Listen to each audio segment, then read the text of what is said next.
going to choose them in order of who I've known first, and that would be Steve. Thank you.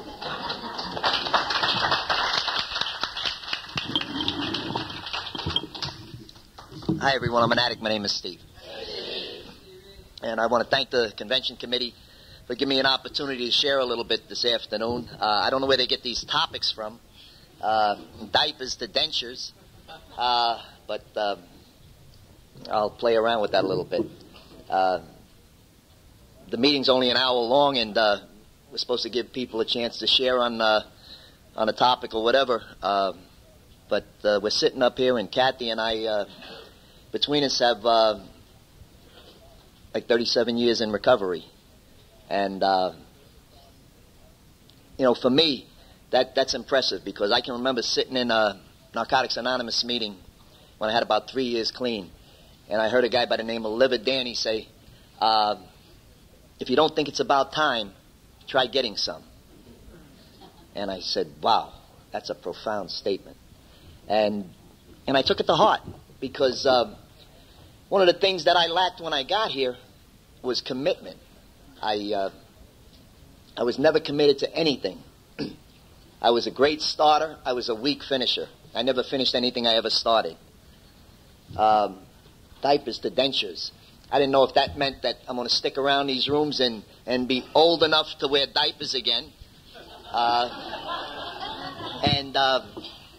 asked my wife before we came to the meeting if she thought maybe for effect that maybe I should take my plate out and hold it up in the room. And she said it's a cute thought, but she says, please don't do it. And the fact that I have a plate is due to my irresponsibility and my lack of commitment. The fact that I have a plate today tells me that I've become responsible, and I started to learn how to take care of myself and do the next right thing. But I didn't know how to do that when I got here. And the thought of putting some time together just blows me away, because, it says on a sheet here, double digits. And I didn't expect to live past 26 years of age. That was a figure that I put in my head as a kid, recognizing the lifestyle I was living and where I was going. I said 26 is probably a good bet. If I make it to 26, I'll have lived a pretty full life. And the way I ran out there, I didn't expect it to make it much longer. Been shot, been stabbed, been wrapped around telephone poles, overdosed numbers of times, blew out all my veins, contracted hepatitis C. And I'm able to sit up here tonight with, I celebrate, this is my anniversary month, I celebrate 17 years this month.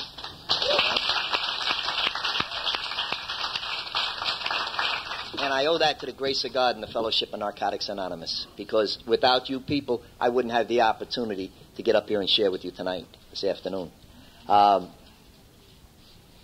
When I came in, I was listening to the speaker share last night, Janet from Baltimore, and she talked about the lack of commitment and the inability to have relationships and the number of times she was married.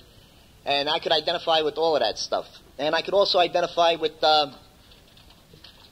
no matter what you have to go through, you just don't pick up and get loaded, and you can put time together, and you can affect change in your life. I was talking with someone prior to the meeting, and they were sharing with me about their struggles in an area in relationships, and how they don't think that they're ready to settle down yet, but that they care about this person, and the way they're feeling right now, they were feeling, that bad that they didn't like the way they were feeling. And they didn't know what to do to change. And I can totally identify with that, because I struggled in those areas of my life prior to getting here, and anesthetizing the pain and the feelings that went along with that with chemicals, and then finally surrendering to a way of life and learning about that word commitment, and learning about being dedicated, and learned about being willing to share my life with another human being. Next month, November, I celebrate my first wedding anniversary. of my third marriage.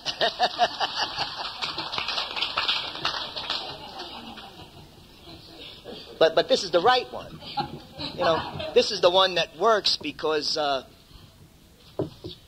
I'm willing to be an equal partner in a relationship with another human being. And I learned how to do that here through the process of the steps that enable me to change to become the person that I am today. The speaker last night, you know, she talked about making an amends to her son and stating that she's not the person she used to be. And that's me today. I'm not the person that I used to be. Thank God. You know, and as a result of the changes I've made in my life, I'm getting more in line with God's plan of me becoming the person He intended me to be.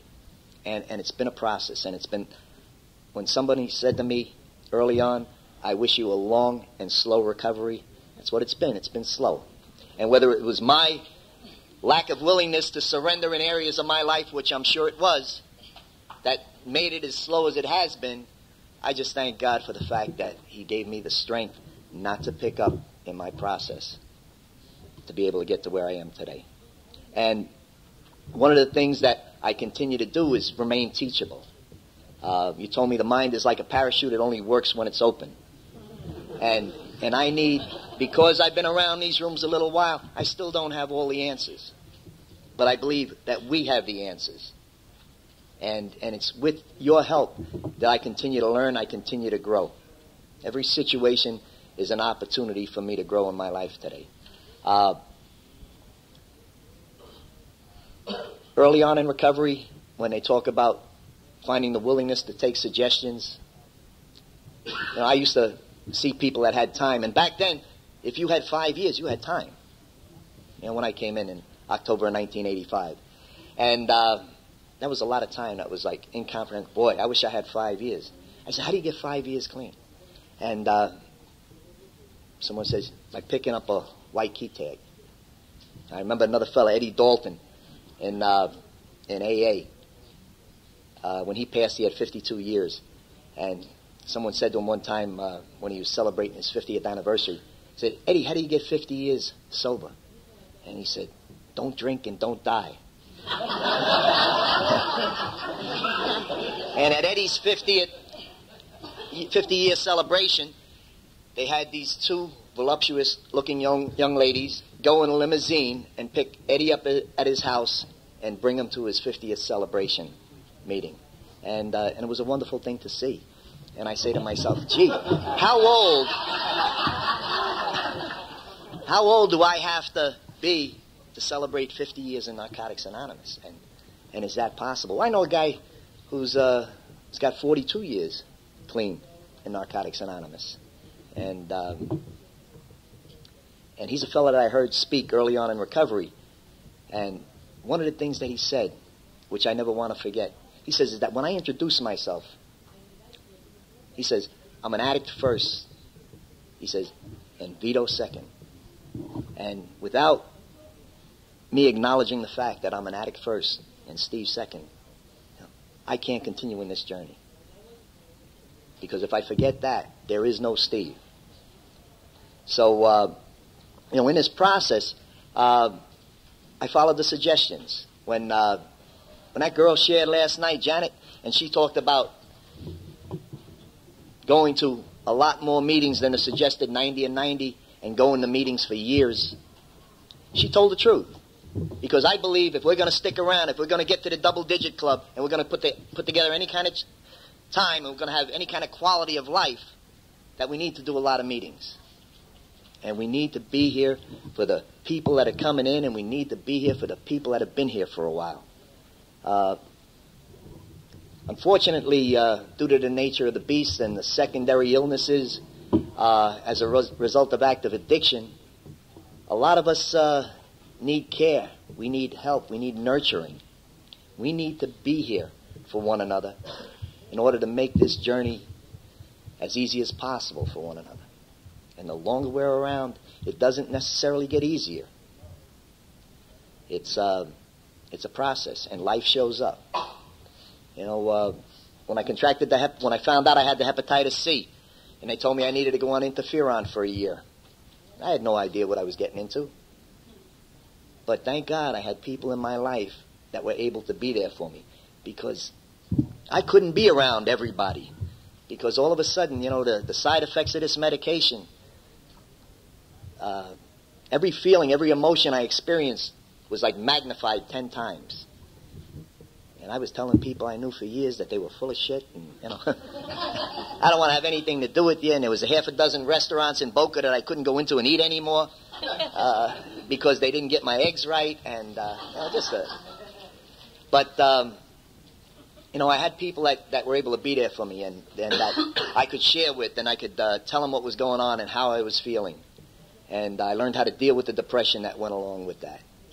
And it cleared up a lot of things for me, too, because I used to be one of those people. When I heard about dual diagnosis and bipolar disorder, and, I said, you're full of shit. Just be happy. Work the steps. That'll cure everything. Work the steps. You'll change. Your outlook on life will be different. And then when I dealt with the side effects of this medication, and I suffered with depression, it was a lesson for me, because I learned a lot about what depression was, and I investigated it, and I was it helped me in learning how to deal with others and some of the side effects of our addiction and coming off the drugs. And I'm not a depressed person. I never experienced depression. Sure, I got depressed when I ran out of dope and when I ran out of money, but that went with the territory. But to suffer with the clinical depression, and it finally gave me an understanding of what some of you other people go through in your journey. And that's one of the reasons it was beneficial for me. And it also, it strengthened my faith. I was raised Catholic, and I left my religion early on due to incidences that I had with the church that caused a lot of resentment. And when I went on this medication and I was feeling the way I was feeling, it was like, how willing was I to do whatever it took to get me where I needed to be? And I went to Mass every day for a year. It like brought me back to my religion of my youth, and helped me develop the relationship with the God of my understanding to a degree that I never had in my early years in recovery. I believed in God, and I liked the fact that we could have a concept of a God of our own understanding and that kind of thing. But it really got me connected. It really got me plugged in. It got me looking at my 11th step and trying to tap into that power to help me get through a time in my life when I was clean and at the weakest point in my recovery. Because they offered me medications, and they offered me antidepressants, and they offered me pain medication, and I didn't need to take it, because I had that God, and I had you people here to help me through that. And I took a pill when I was cold, in my active addiction. I remember waking up in treatment, coming out at 6 o'clock in the morning with a blanket wrapped around me and saying, "Give me a Valium, I'm cold." It didn't make any sense. Back then it did, but, it doesn't now when I think about it. And I use for any reason. I use for any reason. And I learned here that I don't have to use today no matter what. And the life that I have today as a result of what I found in these rooms of Narcotics Anonymous is beyond my comprehension. And every time I start to think that there's something wrong with my life, I can just turn it around so quickly. That's the blessing of time, is that I know that no matter what, I'm going to be okay. It's going to work itself out, whatever the outcome may be. And I'm part of this wonderful miracle that's taking place and going on here, in the lives of so many of us. I was able to learn how to be a parent, through the process of recovery. I have a 23-year-old son. I shared that, I'm getting ready to celebrate my first anniversary in the healthiest relationship I've ever been in my life. My wife and I between us have been married 6 times. I mean, that girl and her sister had us beat last night. What was it, 11 times between the two of them? It's like, you know, I can listen. You know, I can absorb things, and I can hear when people are sharing. I can remember a little bit. But you know, to be able to be a husband and be a partner, to be able to be a friend, you know, and I have many friends, people I call my friends, in this meeting today. You know, people that I've grown up with in recovery. You know, I guess the diaper part means coming into recovery, you know, and getting here young in recovery, no matter what age that is. I was 36 years of age when I got here. And I was an infant in recovery. I was an adolescent in the body of a 36-year-old man. And it was time for me to grow up. And that's what I've been doing the last 17 years. I've been growing up. You know, I went through puberty at 36 years of age. You know? And, you know, and I thought I had to be with every woman that had a kind word or a hug for me. You know? She likes me. Yeah. Yeah. My own insecurities, my own sense that the more women I could be with validated me as a man.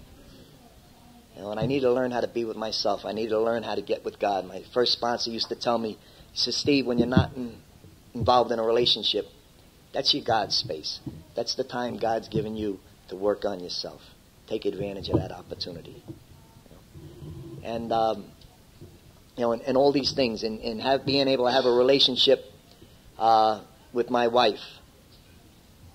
I mean, we got here.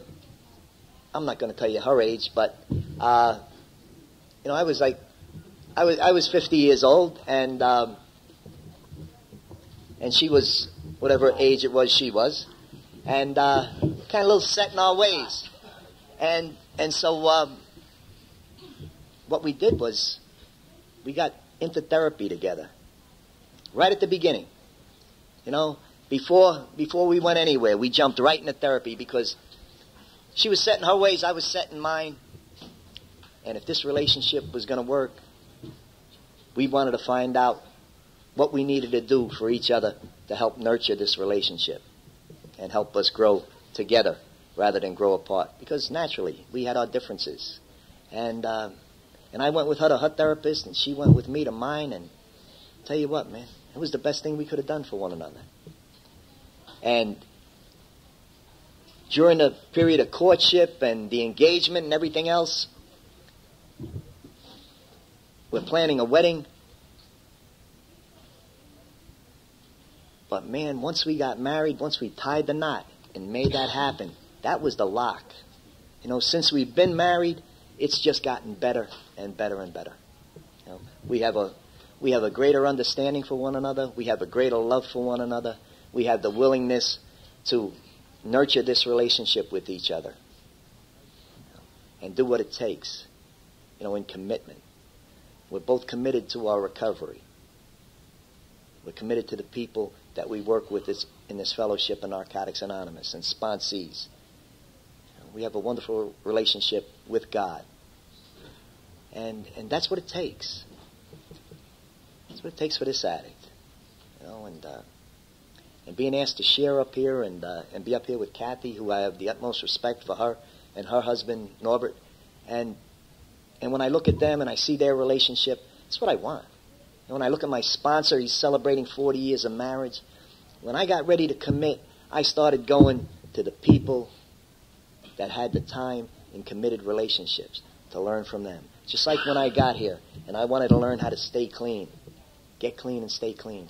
I went to the people that had the time. You know, and Narcotics Anonymous offers us a beautiful way of life. You know, and I've been blessed to be able to be here and experience that life because of you people. You know, you told me when I came in here, you put one hand on an old-timer, one hand on a newcomer, and you pull one another along.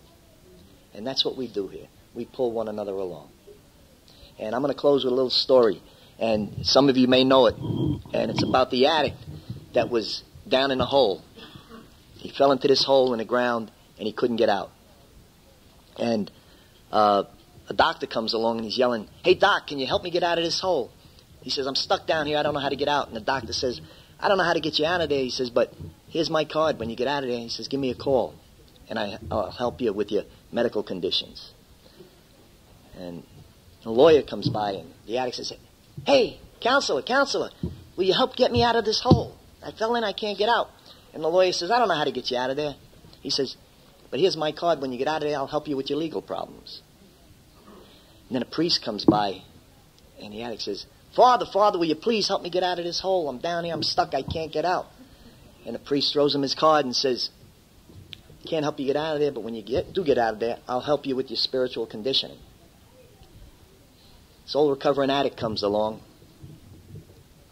and the addict down in the hole says, hey, pal, can you help me get out of here? And with that, the addict jumps into the hole with the guy, the recovering addict, and he says, what are you doing? He says, now we're both stuck down here. And the old timer says, he says, I've been here before. He says, I know the way out. Thanks for being here for me.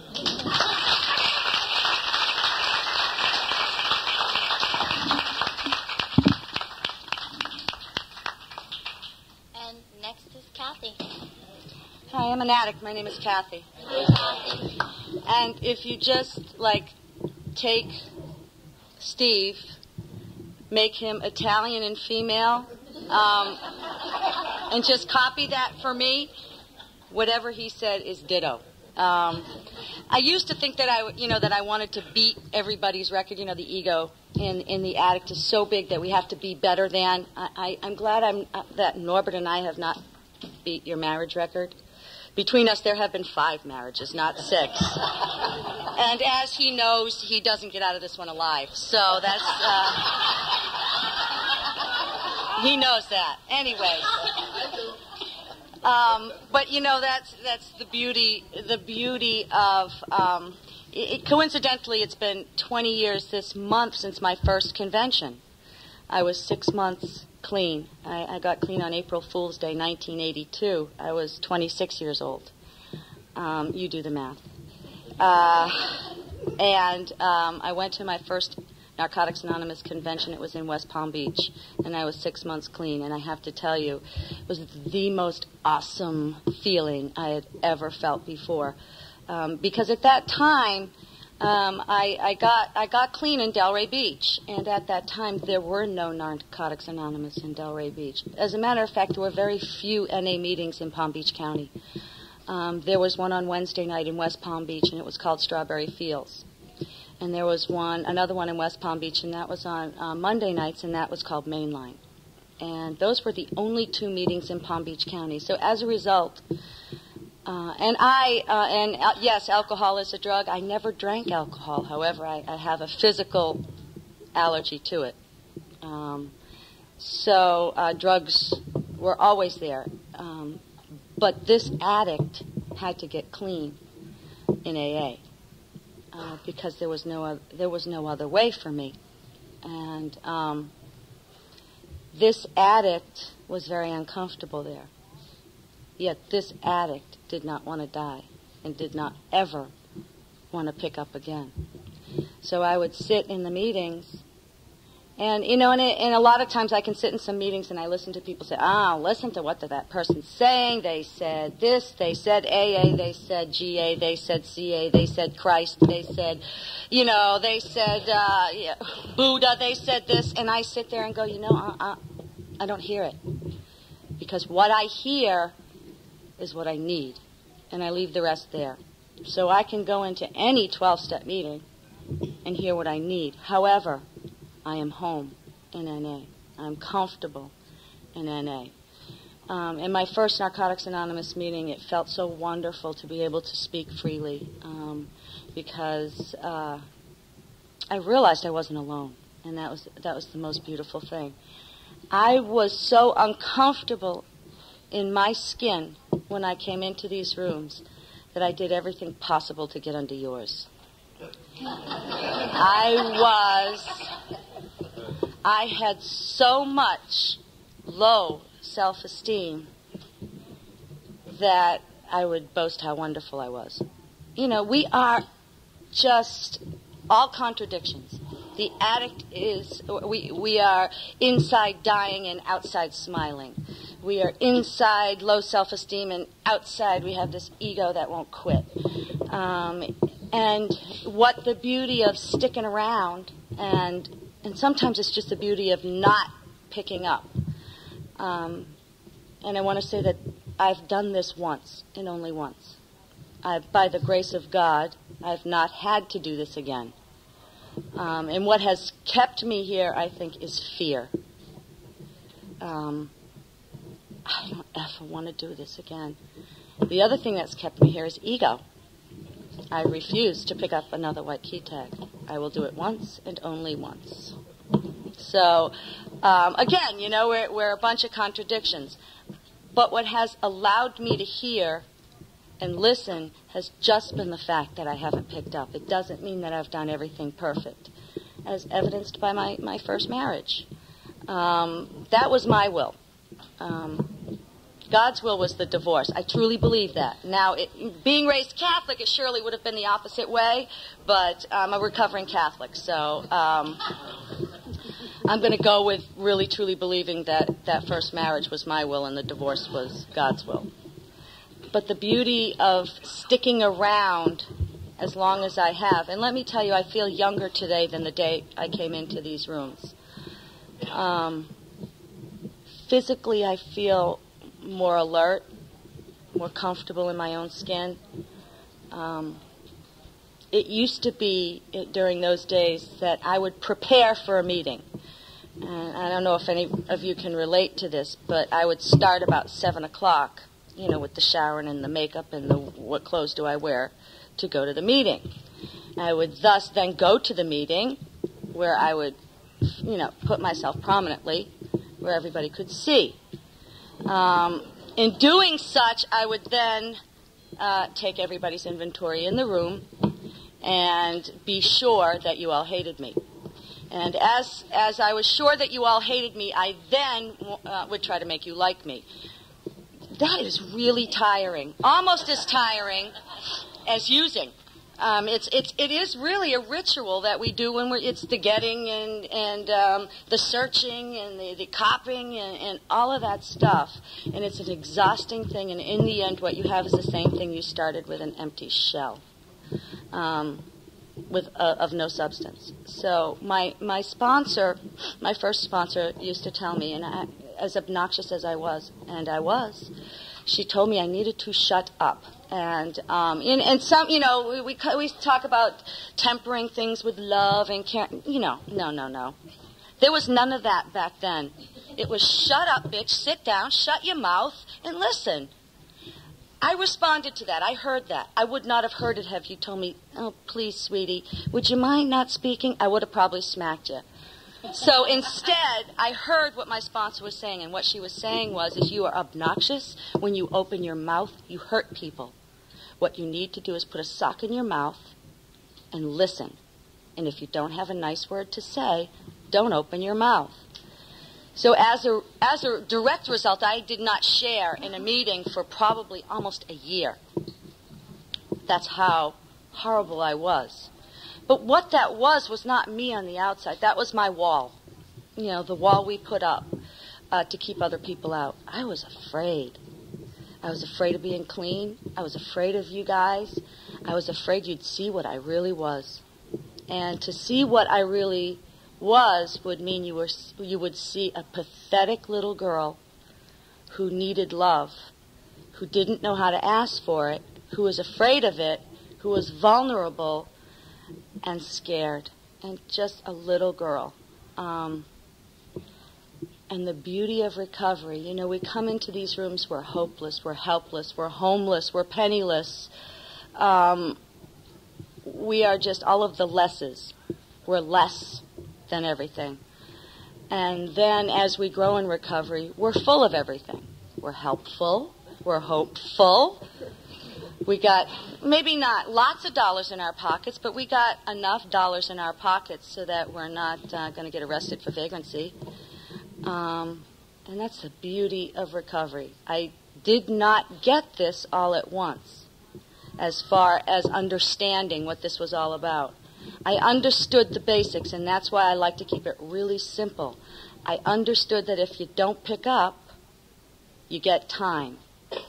I understood that if you let another human being, preferably your sponsor, run your life, you can't go wrong because it's not you. I understood that if I lived alone, I was living with an asshole. I understood that I was my own worst enemy.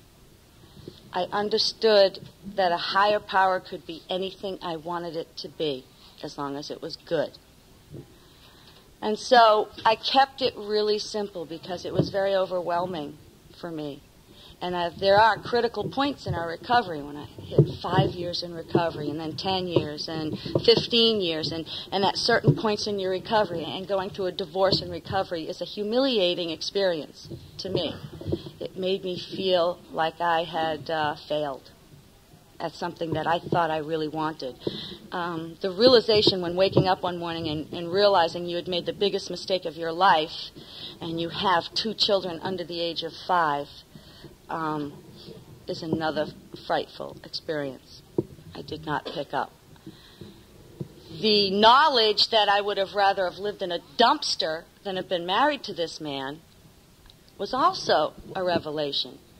Because to me it meant I was willing to take care of myself, and it didn't matter what the consequences were as long as I was happy in here. So as long as I have internal things, I don't need the external things. Take them all away, and what I have in my life today is awesome. And, Steve talked a lot about having a beautiful relationship. There is nothing like it. Let me tell you, Norbert and I have been together 14 years, married 12. We work on our relationship. We've had rough parts of the relationship. And, early in recovery, where they talk about the kind of person you are. Are you a fleer or are you a fighter? There are those people that fight in their relationships. In other words, hold hostages and refuse to let go, as sick as that relationship was. I was the opposite. I was the fleer. I was the one that if one thing went wrong in the relationship, I'm out of here. Get out of my life. Don't come back. I don't want you. Get out. So as a result, it was, oh my God, I just would go through relationship after relationship. I could never hold one, never wanted to, never could. It was too much work. So at some point you have to decide which one you are, and sort of try to change that. And I realized that it's always been very easy for me to run away. And it is easy if you're that personality to run away from problems in relationships, as we do in recovery. We have a tendency to want to run away. And I do that by focusing on somebody else's stuff. Normally I do that by sitting in a room and not copping to what's going on with me, like the pain and the hurt that's going on with me. Instead, I'm gonna judge you. I'm going to tell you you're doing it wrong, because that means then I can take the focus off of me. But those are the things that I've learned in recovery. How to stay, how to commit, how to go into therapy when it's necessary, because I can't do it alone. Some things my sponsor can't do for me, some things I can't do for me, some things you can't do for me. Sometimes we seek professional help. And I used to think, and there have been a lot of, way back, there was a time when there were no people taking antidepressants in the rooms, and there were no diagnoses, if you want to say that. Nobody ever said anything. It was like a hush-hush kind of thing. And if you were an addict that came in and you were on an antidepressant or on a medication, then some other addict would tell you to go off of it. And what I've learned over the years is, one, and I learned this over the years, I'm not a doctor. So, two, I'm not going to tell you what to do about your medications. And three, I have watched people survive in these rooms because of interventions by medical personnel. So I am not. I watch people not have to die from the horrors of the depression when coming into these rooms. And I have to tell you, I've watched hundreds of thousands of people come in and out of these rooms in 20 years. Hundreds of them die. And all of them, and I know this is going to sound pretty callous, but I forget them. Okay, I forget the ones that died, and I forget the ones that have relapsed, and I forget the ones because my focus is on the ones that stay. And I need to have that focus. I need to stay in the now. And the now is, if you're here in these rooms today, I will remember you tomorrow. But if you're gone tomorrow, I'll still be here. And it's really a beautiful thing to watch the process of recovery in myself and in other people. So it's really nice to watch people grow in the rooms and become productive human beings, as I did. And I am productive today. And I've raised 2 children in recovery. And boy, yeah, God has a sense of humor. I have 2 daughters, and God help me, they're similar to me. And we've just gotten one out of a crisis, and thank God she's on her way, hopefully. She's in college. And the other one is approaching 16. And people say, oh, aren't you upset when she left and went off to college? And I'm going to be really frank with you. No. I'm thinking, 1 down, 1 to go. Now, that might be selfish, and it is, but I've done my time. 18 years I've done my time, and I've had to do it without drugs. So, I'm telling you, it is a challenge to raise children in recovery. I am truly blessed. I laugh at myself each and every day, because if I don't, man, I could cry. Things happen, I could cry. But there is absolutely nothing in this world worth crying over. I refuse to pay money to go see a movie that makes me cry or scared. So, right there, I've saved a lot of money. I don't like chaos, so I avoid it at all costs. I will stay away from any chaotic situation. I don't bring it into my home. I don't take it with me when I go. If it happens to turn up in my life, and some things do, my husband's accident prone. So,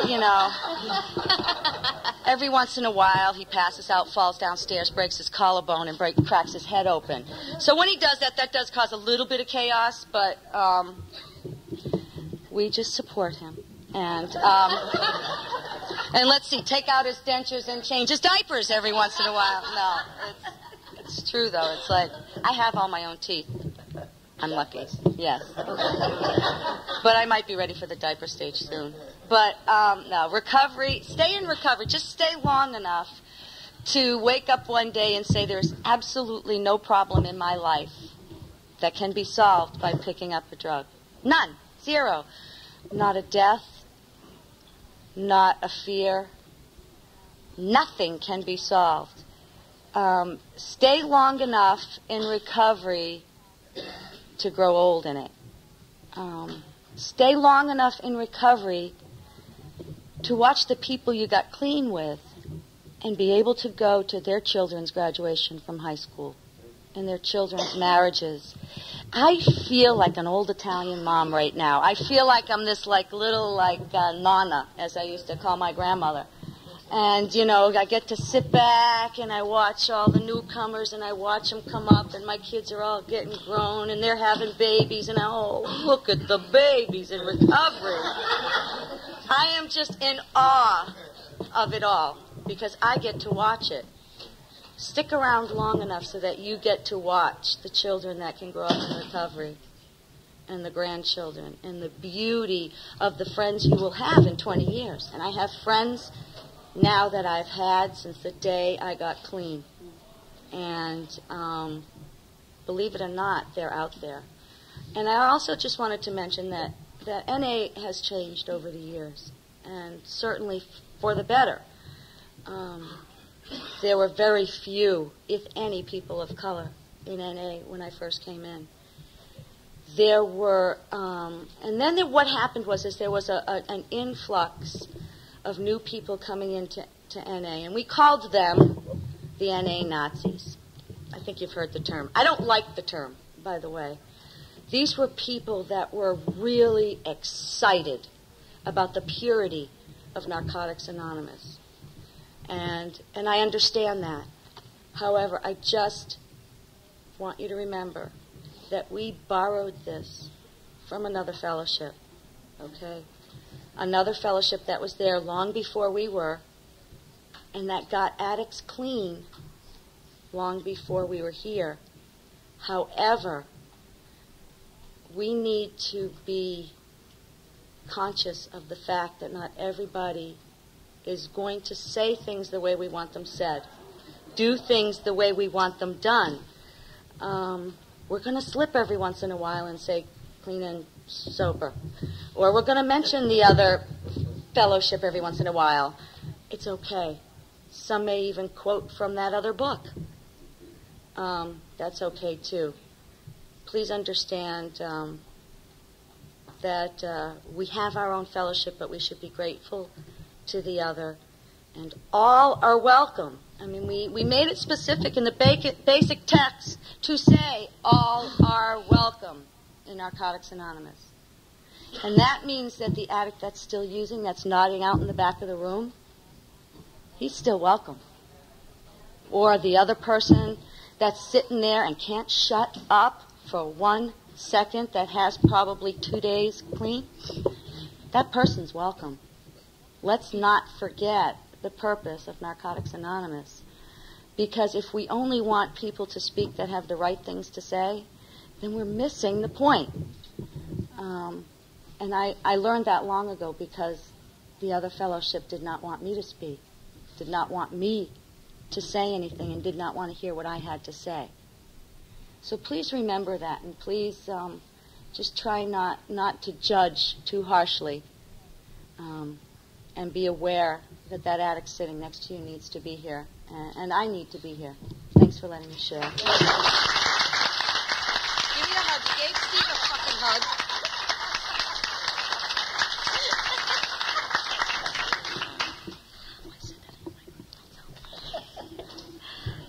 It says that we will open the meeting for sharing.